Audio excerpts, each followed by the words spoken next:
Hello and welcome to BBC News. I'm Nkem Ifejika.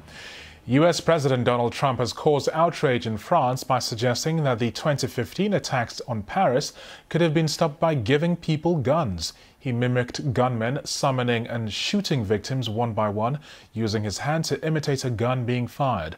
The former French Prime Minister Manuel Valls called the comments indecent. Andrew Plant reports.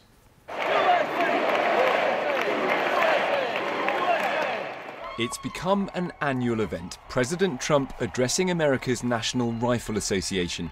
But this year's speech has offended many in France when he claimed that terrorist attacks in 2015 could have been prevented by arming civilians.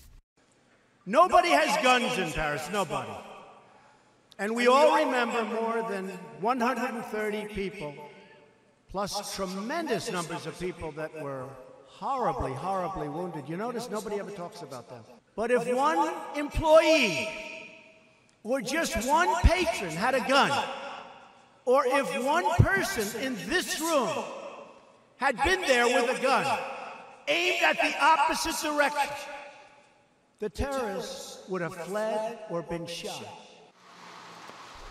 130 people died in November 2015 when terrorists opened fire outside a cafe and inside a music venue. Former French President François Hollande called Mr. Trump's remarks shameful, while Manuel Valls, Prime Minister at the time, tweeted, "Indecent and incompetent. What more can I say?" Mr. Trump's speech had already made headlines in the UK when he compared a London hospital to a war zone due to knife crime, comments a leading UK surgeon has called completely absurd. Mr. Trump and French President Emmanuel Macron have developed a close relationship over recent months. Mr. Macron is yet to respond to the comments made in the speech. Andrew Plant, BBC News. Sir Alex Ferguson, the most successful manager in British football history, has undergone emergency surgery for a brain hemorrhage. His former team, Manchester United, said the operation went very well, but that he now needed a period of intensive care. Our sports correspondent David Ornstein reports. This was Sir Alex Ferguson only last Sunday, in high spirits and seemingly good health. But tonight news emerged that the 76-year-old had been admitted to hospital. A statement released by Manchester United read, "Sir Alex Ferguson has undergone emergency surgery today for a brain hemorrhage. The procedure has gone very well, but he needs a period of intensive care to optimise his recovery."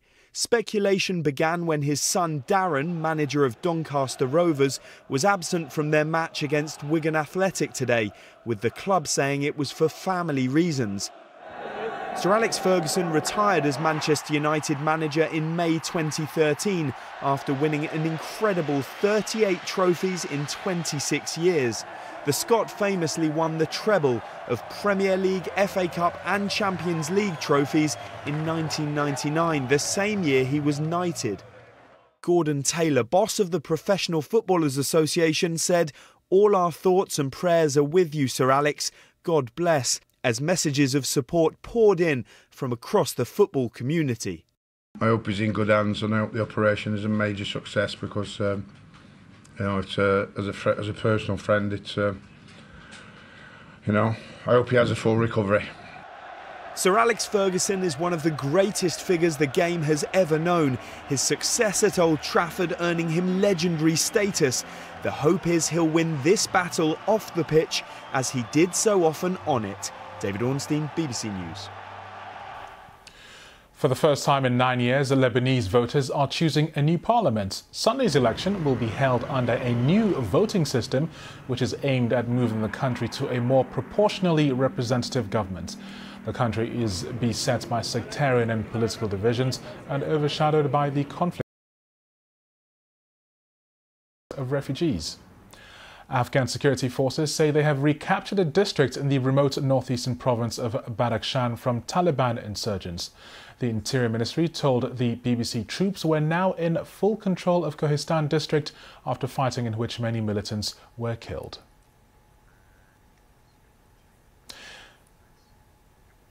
You're watching BBC News.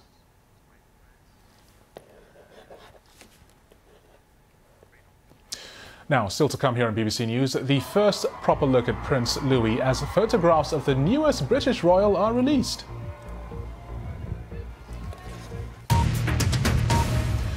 One of Britain's most wanted men arrested on Friday in Barcelona has been denied bail ahead of extradition proceedings. Jamie Acortt had evaded the police for 2 years. Mr. Acortt, who's wanted for alleged drugs offences, was one of the original suspects in the murder of the teenager Stephen Lawrence 25 years ago. He's always denied involvement. From Barcelona, Tom Burridge sent this report. He was a top target for Spanish and British police. Today, Jamie Acortt is finally in police custody. He was arrested at this gym in central Barcelona. Spanish police tell me that when officers moved in, Mr. Acortt claimed he was an Italian tourist. Simon McDonald was at the gym. The story, the gossip is that there were actually police officers working out in the gym to keep an eye on him, to make sure he didn't run away. Undercover? Undercover, yeah. He saw the police operation happen. So what I saw was the convergence of the different police officers, I guess a pincer operation, to use the terminology, and then the next minute they were escorting him out with his hands behind his back in handcuffs. Was there any drama at all? No, no drama whatsoever. In fact, it was very, very silent, a little bit eerie. The gym is near the Sagrada Familia Cathedral. Police think he was living nearby. There are few places in Spain better than central Barcelona if you're a foreigner and you want to blend in. I'm told by a senior Spanish police source that Jamie Acortt was using false names. He had protection and he was moving around Spain, spending time in parts of the country full of tourists. Mr. Acortt was trying to keep a low profile in Spain, obviously. He knew he was wanted and he's been trying to keep a low profile. We've been on his trail using intelligence methods. Jamie Acortt was one of the original suspects in the murder of Stephen Lawrence. The teenager was stabbed to death in an unprovoked racist attack in 1993. 5 years later, Mr. Acortt, seen here in a black suit and sunglasses, gave evidence at a public inquiry. He's always denied he was involved. Tonight, Jamie Acortt is in custody in Spain after he was denied bail. He's suspected of supplying drugs on a large scale. The Russian opposition leader Alexei Navalny has been released from custody after being charged with organizing a rally and resisting the police. He was among nearly 1,600 people detained in Russia while protesting against Vladimir Putin's forthcoming inauguration for a fourth term as president. Steve Rosenberg reports. In Moscow, this was the reaction to a protest against the president. Riot police pushed demonstrators off Pushkin Square. The protesters had been shouting "Down with the Tsar" and demanding that Vladimir Putin serves his fourth term as president in jail. There were protests in dozens of Russian towns.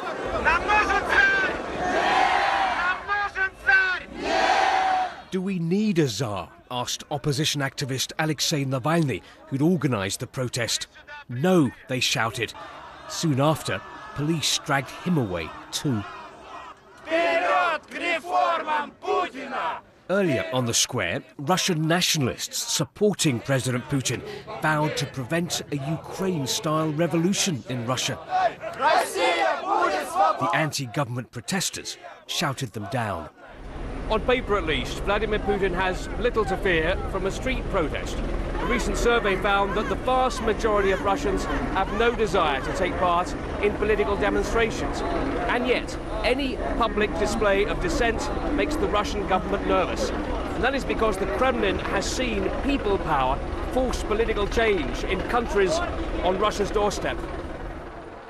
Hence, this less than subtle hint from those in power here that critics of the authorities can expect an even tougher time in President Putin's fourth term in the Kremlin. Steve Rosenberg, BBC News, Moscow. The British Foreign Secretary Boris Johnson is travelling to Washington as part of efforts to persuade President Trump's administration not to abandon the Iran nuclear deal. Chris Buckler reports from Washington. In a series of visits to the White House, European leaders have been trying to get Donald Trump to listen to their concerns about his hardline stance on Iran. He's going to be a great president of France. Yet despite the clear warmth with which he greeted the French president, Emmanuel Macron, and the time he gave the German Chancellor, Angela Merkel, President Trump is still threatening to abandon the international agreement that curbs Iran's nuclear program. He believes the terms are far too lenient, and the president has said he'll decide by Saturday whether to reimpose sanctions on Iran. With that deadline fast approaching, Boris Johnson is travelling to Washington to test his powers of persuasion. He has met Donald Trump before, but currently he's not scheduled to speak with him directly on this trip. Instead, Mr Johnson will speak to the Vice President Mike Pence and a series of other senior White House officials. But the Foreign Secretary will be very aware that it's the President's mind he needs to change. Chris Buckler, BBC News, Washington. Thousands of people have gathered in central Paris for a protest march against the policies of President Emmanuel Macron, marking his one-year anniversary in the top job. The rally was called by the main far-left party, France Unveils, and was mostly peaceful. Police were out in force to prevent a repeat of the violence that marred a May Day demonstration earlier in the week. Virginia Langeberg reports. What had been a largely peaceful protest saw tensions flare as some anti-Macron demonstrators reached Bastille Square in the centre of Paris. Riot police dispersed the crowd with smoke bombs after a media van was attacked. Earlier, it had been a party of sorts to mark Emmanuel Macron's first year in the presidential office. But rather than celebrating the milestone, this was a rally against the French leader and his economic reforms, which his opponents say favour the wealthy. It's discontent, and also personally I didn't vote for him and for his ideas, which are significantly pro-rich. So I am showing that we are here, us the masses, the people who are nothing, who are less than nothing. We are here and we will also fight for our rights. People need to express themselves a bit and express the anger that they have inside them. The demonstrators turned out in droves. Organisers estimated 160,000. Police put the number at a quarter of that size, 40,000. Security had been beefed up after separate rallies earlier in the week marking May Day had turned violent in places. The far-left party, which organised the latest rally, says it's planning another demonstration in a few weeks. Coincidentally, the month of May marks half a century since the 1968 protest movement that shook France.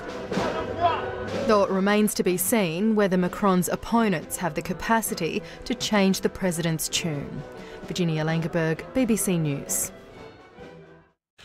Now, it's 200 years since the birth of Karl Marx, the German philosopher who came up with the theory of communism. To mark the event, a statue of him was unveiled in his hometown. But, as the BBC's Trim Allman reports, many in his hometown don't share that view.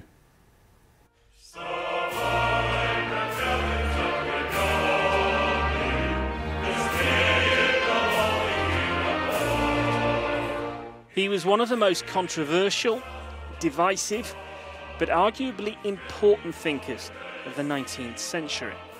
For some, he was a champion of the working classes. Others insist his was an ideology that would ultimately lead to the deaths of millions of people. Either way, Karl Marx was honoured in his hometown of Trier, 200 years to the day after he was born. Ich sage aber auch ganz deutlich, wir haben in Deutschland. I say it very clearly. In Germany, we have this situation again and again, with difficult, complex personalities of history. We want to hide them in the woods. Therefore, it was a conscious act to bring Karl Marx into the city. We don't have to hide him. Not everyone was so welcoming. Protesters denouncing Marx, calling him the father of all dictators.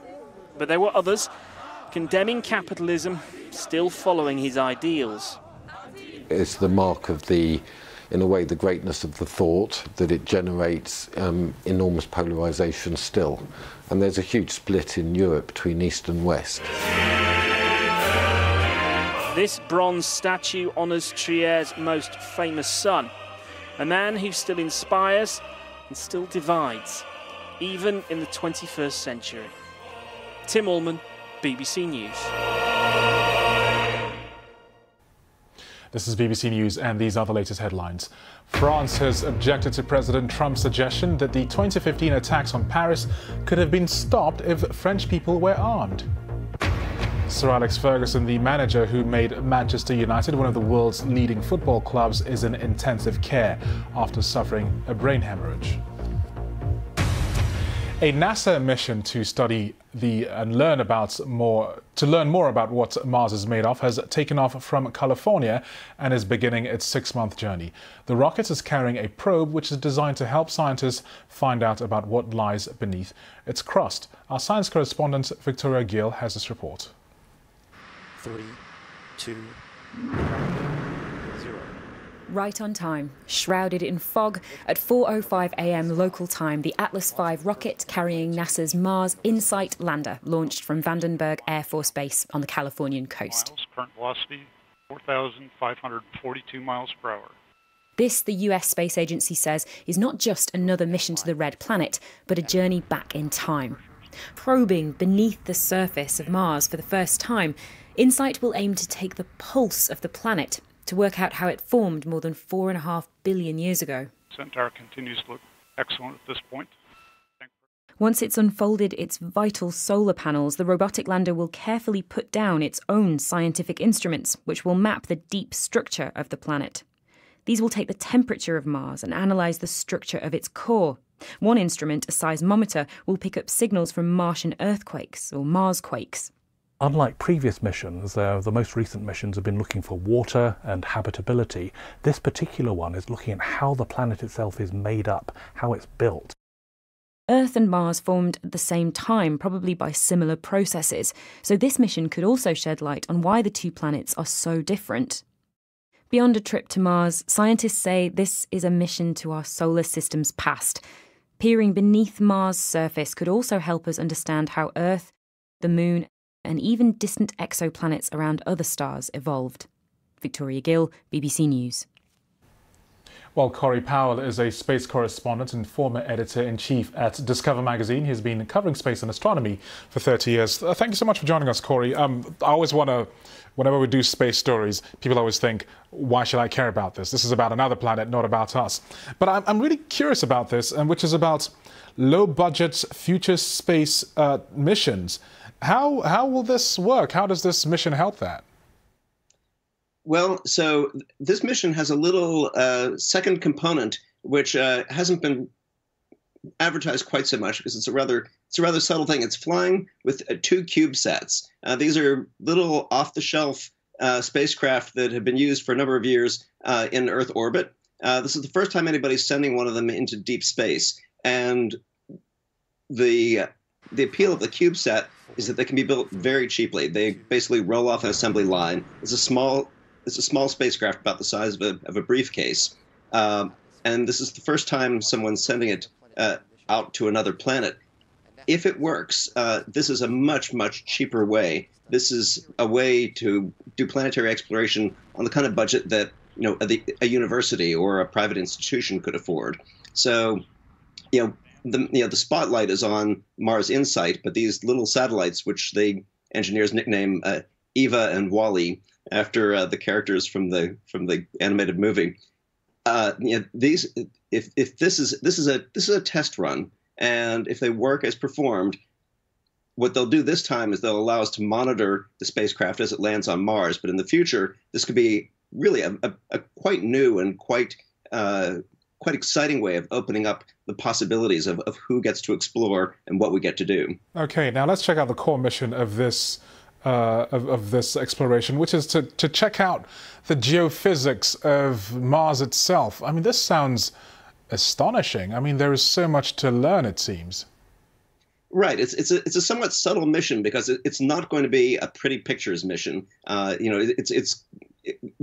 results that come back are really going to be much more about really storytelling than about the visuals. It's picking Mars apart from the top to the bottom to understand how was the planet built, why is it so different than Earth, what was it like in the distant past, and although looking for life is not part of the primary mission here, in the course of understanding how the planet is constructed, they're actually, the seismometer is going to be listening to the entire planet, including listening to signs of, is there water deep under the surface? And in the past, when the planet was warmer and more dynamic, could it have been a good place for life? So, you talked about this mission as a kind of a time machine. It's a time machine not just of geology, but it's also a time machine of life, of could Mars have been a living planet in the past. Okay, thank you very much. That's Corey Powell. Apparently also going to be some deep drilling. Imagine if they found oil in there. Goodness me. Yes.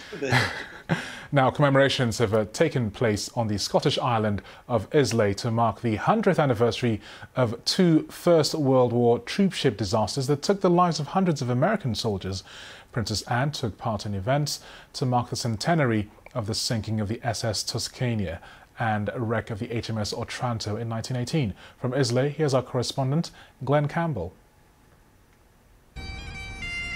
As Islay remembered the twin tragedies of 1918 at the American monument on the island, 3 warships from Britain, Germany and the US patrolled its coast. Their naval tribute completed with a wreath-laying at sea. When the Otranto went down off Islay's west coast, 500 men were thrown into the cold, heaving Atlantic in near-hurricane conditions. The ship was badly damaged in a collision and torn to pieces on a reef. It was every man for himself, but they hardly stood a chance. Only 21 made it ashore alive. John Roberts' father was among the lucky few, despite not being able to swim. He had his life vest on and ended up on the cliff over here. On shore, the McPhee family saw the disaster unfold and rushed to help. It was said that they went into the water 7 times and each time pulled out a man. And one of those men pulled to safety was 17-year-old Private David Roberts. 100 years on, his son has come to thank the family of his father's rescuer, fulfilling a long-held wish. This would be my last chance. I'm 88, going on 89, so I had to make it right now. Well, it's a great honour to think that because of their acts and how courageous they were, that there are people alive today that wouldn't be had they not done the things they did. The sinking of the Otranto tested the people of this island to their limits, but they weren't without experience, because just 8 months before, another troopship carrying American soldiers across the Atlantic to the war, the SS Tuscania, was torpedoed off Islay with the loss of 200 lives. Islay buried hundreds of men, American soldiers and British crew. All the victims were remembered in a ceremony attended by the Princess Royal and the US Ambassador. Tributes were also paid to the islanders, who found the courage and compassion to cope when mass casualties swept their shores. Glenn Campbell, BBC News, Isle of Islay. I know. They've all been shouting Islay in my ear. I'll know for next time. Pictures of the new royal baby Prince Louis's first days at home have been released by his proud parents, the Duke and Duchess of Cambridge. They've also thanked all those who sent them kind messages following his birth last month. Here's our reporter Simon Jones, who's been having a look at the pictures. The newest member of the royal family, Prince Louis, pictured when he was just 3 days old. And here, a tender moment with his sister Princess Charlotte on her 3rd birthday. Both photos taken by their mother. They're the first images of Louis, who's 5th in line to the throne, since he was presented to the world last month. The pictures were taken here at Kensington Palace. The Duke and Duchess of Cambridge said they were very pleased to share them, and they thanked members of the public for all the kind messages they've received following the birth of Prince Louis. We showed the pictures to visitors to the palace. Oh, isn't he cute? Yeah. Let me see. Is that Yeah. That's the new baby. Yeah. We're from the United States. Yeah. He's handsome. He does look like a lot of other babies. I've just had 2 newborns in my family. Lovely. I think it's all children, they're very lovely and cute. Like my dog. Catherine, one of the world's most photographed people, is viewed as a talented amateur photographer herself. The next big event for the royals will be the marriage of Prince Harry and Meghan Markle later this month. William and Catherine will be there, but Prince Louis, who will then be less than 4 weeks old, will stay at home. Simon Jones, BBC News, Kensington Palace. Now, how about this for a race which features competitors aiming for the top? Now, have a look at it. It's a vertical race up the stairs of Taiwan's 101 Tower. The competitors have to make their way up 2,046 steps or 90 floors. The winner of the men's race did it in just over 11 minutes, and the women's champion managed it in 13. Incredible. The winners took home $3,600 in prize money once they'd gotten their breath back. It's making me tired just reading that story. Now, just a reminder, don't forget that you can get in touch with me and some of the team on Twitter. You can find me at againstMacron. Now it's time for the weather. Hello there. Saturday was a glorious day for much of the country. And after a glorious day, we saw some fine sunsets up and down the UK, like this one here in Wakefield in West Yorkshire. Not all areas, though, were sunny and warm. Coastal parts of the Irish Sea were pretty disappointing around Cornwall, Devon and into Western Wales, southwestern parts of Scotland as well. And this weather front has been plaguing the northwest corner of Scotland, bringing fairly strong winds and outbreaks of rain. But as we start Sunday morning, there should barely be any rain on it, just a bit of cloud here, but elsewhere it's a clear start. Quite a chilly start as well, mind you, across eastern parts of England. But Sunday promises to be another glorious day for much of the country once again. There'll be sunshine from the word go.